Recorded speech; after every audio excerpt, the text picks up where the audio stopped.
Hello and welcome. Welcome to Everything is Energy, and welcome to the full moon in Cancer, which is exact on January 13th, 2025 at 3:26 p.m. Pacific time. This is the first full moon of the new year, and it carries with it some really wonderful themes. And before we get into the full moon and the astrology for that particular event, I want to just acknowledge that there's a fair amount going on at the beginning of January in 2025. On the 3rd of the month, we had Mars in an exact opposition to Pluto. I'll talk about that in a little bit in the podcast. We also had on the 11th, just a couple days before this full moon, we had the nodal shift. We had the North and South node, which guide our eclipse seasons, guide the themes that the collective knows of where we've been and where we're headed. We had the nodes shift signs.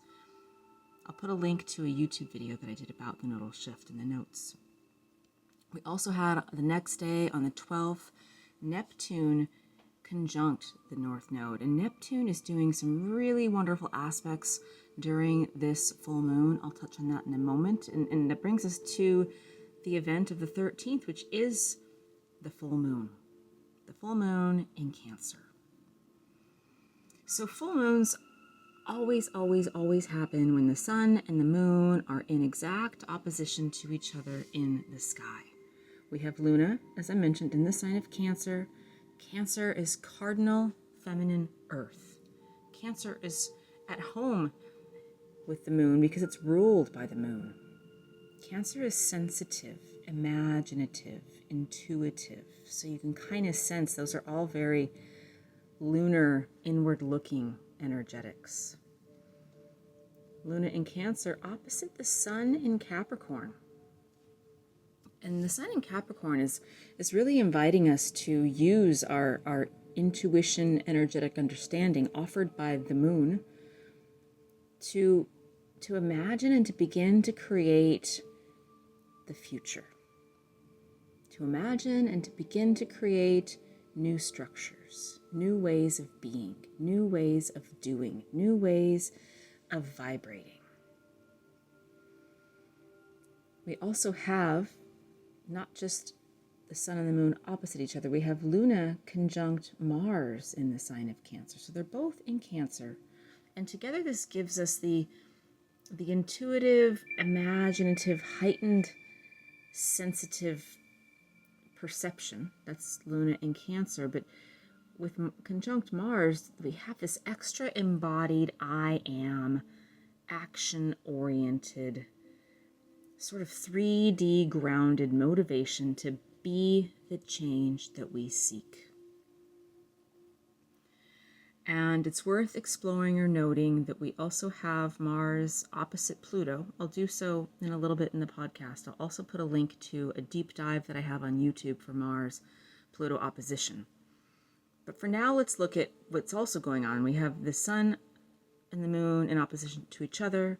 We have Luna conjunct Mars, Sun conjunct Pluto, Mars and Pluto also in opposition to each other. So let's look at what it means to have the Sun conjunct Pluto. And it's worth noting that while the Sun is in the final degrees of Capricorn, we have Pluto at 1 degree of Aquarius. We know this because that was one of the big events that has been going on for the last 6 months. Pluto is now in Aquarius for the next several, won't be back for another couple hundred years. It's in Aquarius for quite some time now. And this is the energetic beginning of where we're headed in terms of collective consciousness. And collective consciousness is where we're headed.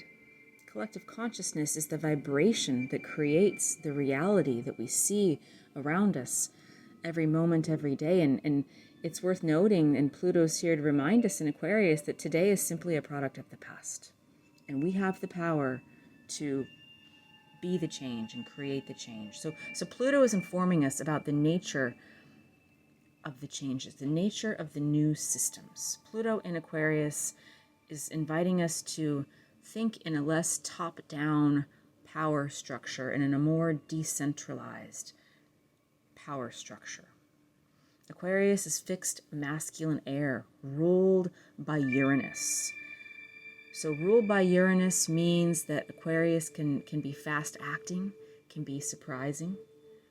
Aquarius also brings this energetic of newness or somehow novel, even seemingly outlandish ideas. But really they're only outlandish because Aquarius is looking at what's possible based on the potential of everything being energy, the potential of us harnessing our power as creators.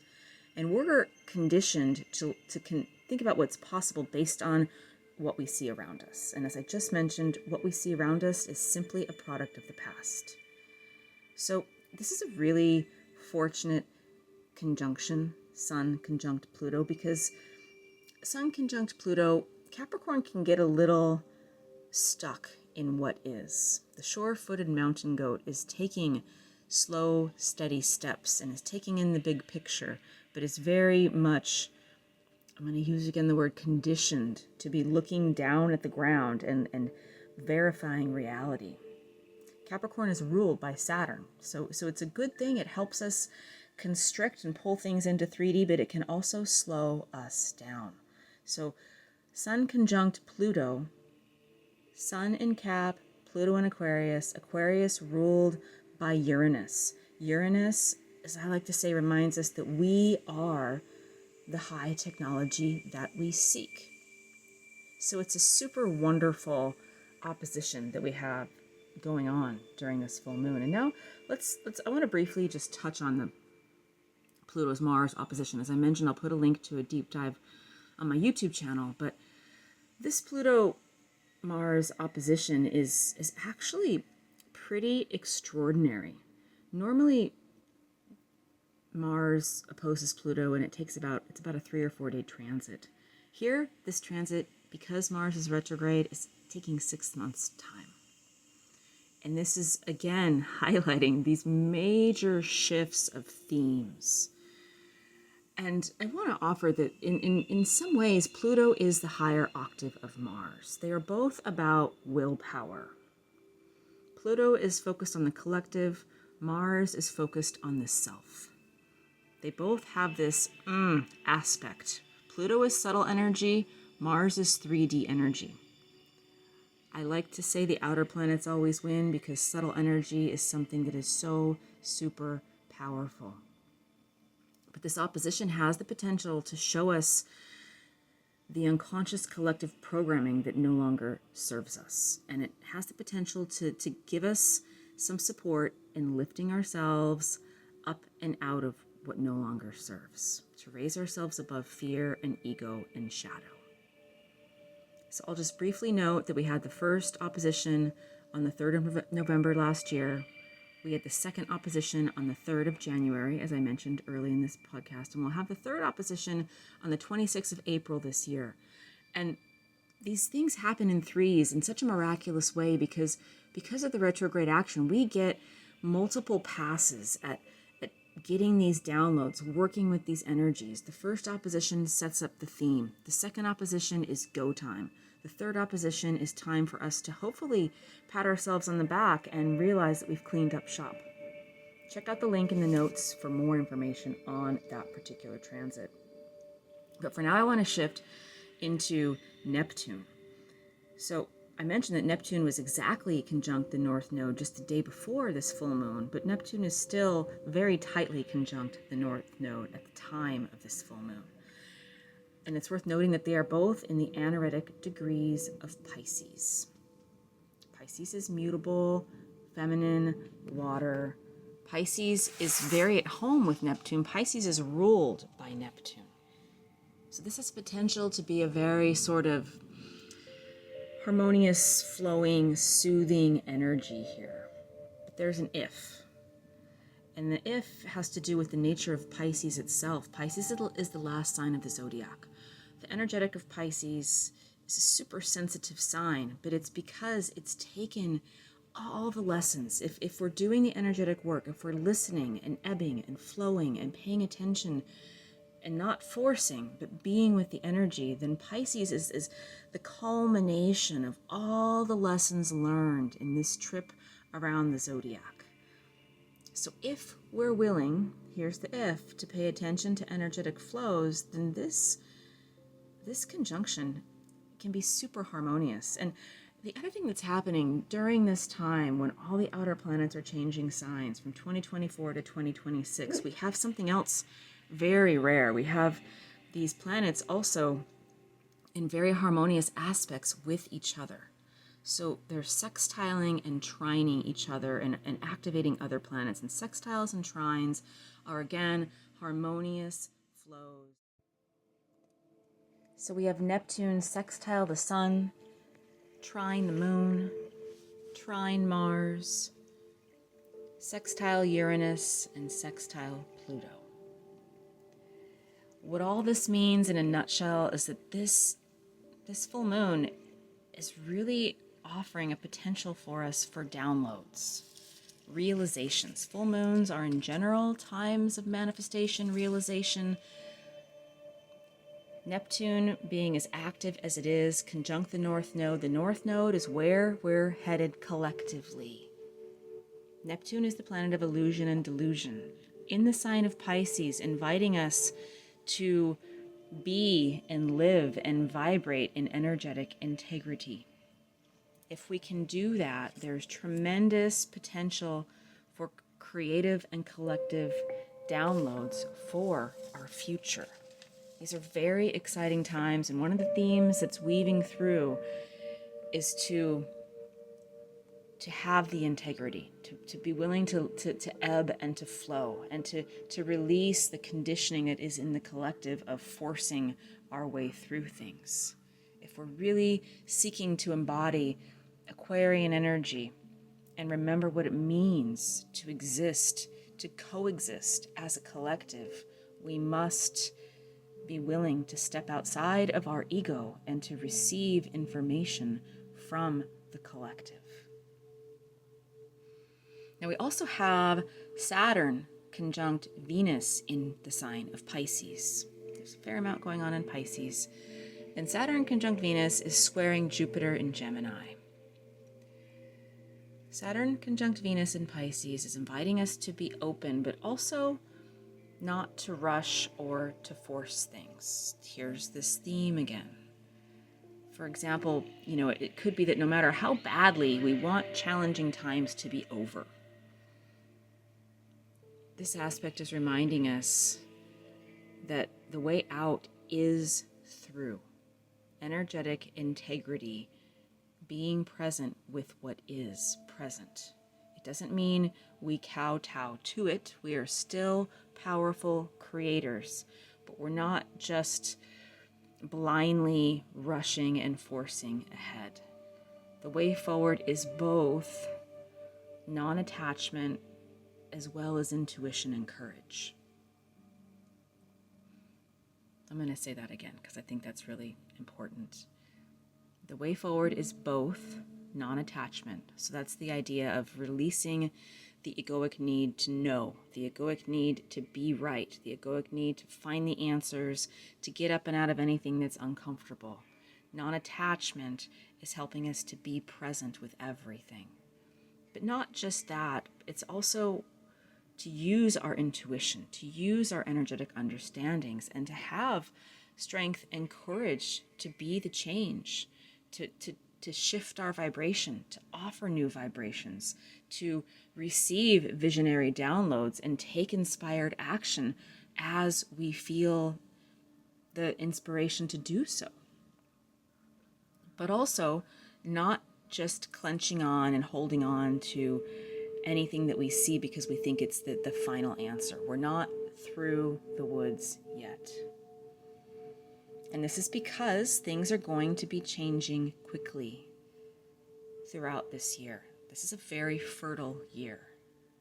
With all the outer planets changing signs, this is a collective rebirth that hasn't happened for thousands and thousands and thousands of years. So there's going to be new information coming to light, but also we have Saturn conjunct Venus in Pisces, squaring Jupiter in Gemini. Reminding us now's not the time to put our post in the ground or our line in the sand and to declare that we know. Because 2025 is a time to be in flow, to be present, and to be in tune with the nature of the ever-changing, ever-unfolding moment. So finally, one other aspect. I mentioned that these outer planets are all doing a lovely dance with each other and calling in other aspects. We have Uranus in the sign of Taurus, trining Pisces, sextiling Neptune, sextiling Mars, sextiling the Moon, and trining the Sun. This is also, all these outer planets are helping with this Pluto-Mars opposition, are giving us the opportunity to raise up and out of the mundane 3D, maybe shadow egoic side of Mars. If Pluto's a higher octave of Mars, if Pluto is about the willpower of the collective versus the willpower of the ego, these sextiles and trines that are happening with Pluto, Neptune, and Uranus are really helping us to receive the information if we are open to it. So this is offering a really lovely, again, flow of energy for those that are attuned to subtle energy. This is why it's really wonderful to have so much action going on in both the sign of Pisces, as I've mentioned, as well as the sign of Cancer. Those are very feminine, intuitive, energetically sensitive signs.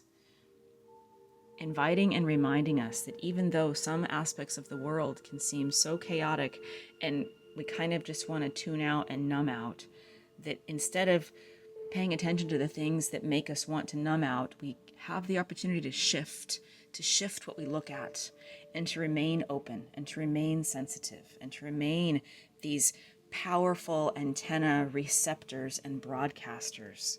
Because again, today is simply a product of the past, and we are right now creating the future.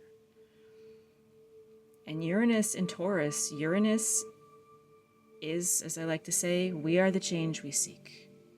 Taurus is feminine earth, helping us ground this down, helping us be in these physical bodies, be in this physical world, but be in this physical world and not of it. So Uranus and Taurus is supporting us in lifting ourselves up and out of what can be feeling like mundane and constraining 3D reality. Uranus and Taurus is reminding us that we are never, ever stuck, that we are always powerful creators. All right, before I get to the meditation, I want to do one brief invitation for you. In just a week or so time, a couple weeks time actually, I'm kicking off my Astrology 101 course. I'm super excited to be offering this for the first time this year.